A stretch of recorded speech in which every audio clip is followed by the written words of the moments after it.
Salut Miguel, ça fait longtemps que ne s'est pas vu. Salut Julian, j'ai passé à faire ma spécialisation en Italie. J'ai décidé de revenir en Colombie pour des vacances.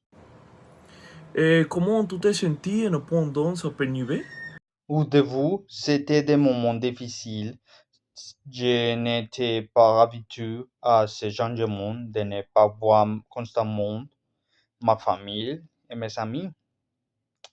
C'était comme si je devais avoir quitté ma zone de confort pour pouvoir créer mon projet de vie.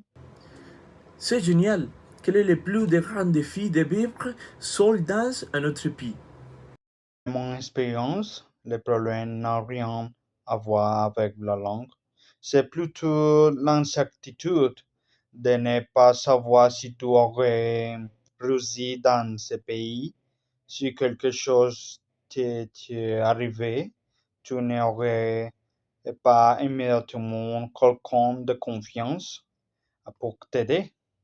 C'était difficile parce qu'à certains moments, j'avais envie de retourner en Colombie, de penser que ce n'était pas quoi. Bien sûr, c'est quelque chose de courage qui arrive pour tu. Oui, tout se passe avec le temps. On finit par s'habituer. Je devrais vraiment en tenir compte, car je vous voyage en France pour chercher un meilleur avenir. Quel conseil tu me donneras étant donné que je suis novice dans un domaine? Faire, c'est prendre ton temps, ne te précipite pas dès le premier jour. C'est que ce sera pas facile. Tout prend du temps.